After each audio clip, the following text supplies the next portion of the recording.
On the eve of Independence Day 2020, the hit musical Hamilton began streaming on Disney+. I am not throwing away my shot. Hey, yo, I'm just like my country. I'm young, scrappy, and hungry, and I'm not throwing away my shot. And there was a lot of criticism about how the musical deals with slavery. Hamilton leaves out that George Washington was a slave owner. Only Thomas Jefferson is criticized for owning slaves. A civics lesson from a slaver. Hey neighbor, your debts are paid because you don't pay for labor. We plant seeds in the South, we create, they keep ranting. We know who's really doing the planting. Barack Obama has described Hamilton as a story for all of us and about all of us. But Hannah Robbins, an expert in musical theater with the University of Nottingham in England, says while the musical is exceptional, it also omits history. There is a problem with making all of these characters neutral when they weren't. Even though we have people of colour and many black actors on stage, there are no black people in this story. Robbins notes that the antagonist in Hamilton, Aaron Burr, was played by a dark-skinned actor, while the heroic Hamilton had lighter skin, and the female characters were little more than love interests. And the role that the white characters, these often black actors, are playing in the slave trade is never addressed. And I think that that is a tension and a limitation of the vision of America that it's putting forward. Removing the history of the people you are promoting is limited and also incredibly painful. This debate spans beyond musicals. If you look at the history of the Founding Fathers, you'll find complex, contradictory people, says Manisha Sinha, author of The Slave's Cause, A History of Abolition. Even some of the slave-holding Founding Fathers are a lot more complicated than the Confederate generals and politicians who openly proclaimed the righteousness of slavery.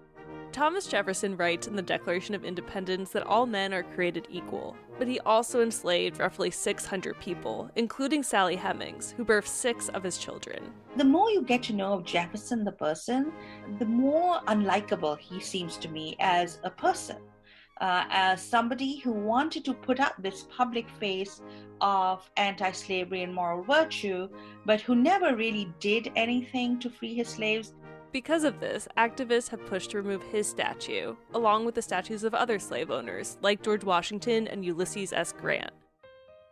Isaac Bailey, author of the forthcoming book, Why Didn't We Riot? A Black Man in Trump Land, says these conversations about statues usually miss the bigger picture. And first, actually just deal with our really painful history.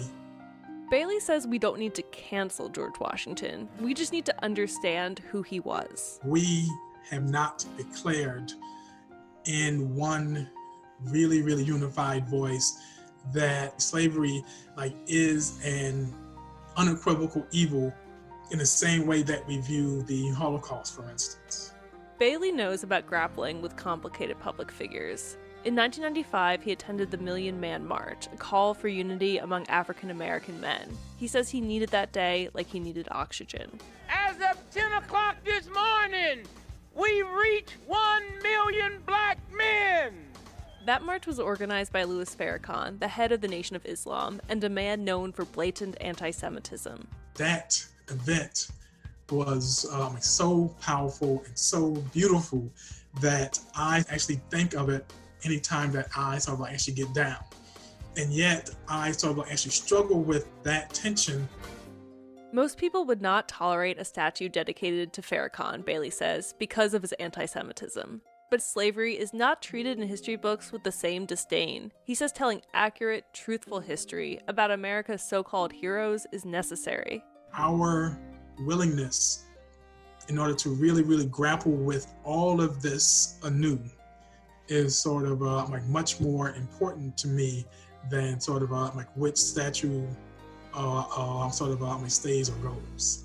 Hannah Robbins, the expert in musicals from the University of Nottingham, says popular culture has a role to play here. It's not a piece of textbook that's being disseminated to every student in the world, but at the same time, it has a massive reach.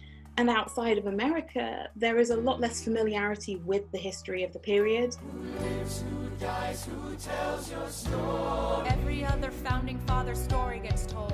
Hamilton ends with a song about who gets to be remembered. His wife, Eliza, becomes the gatekeeper of her husband's legacy, and she sings about where he fell short. I speak out against slavery. You could have done so much more if you only had time. But up until the very end, her character is kind of bland, so it's not clear if she's up for the task of telling the real, messy history we need right now. For Philosophy Talk, I'm Holly J. McDeed.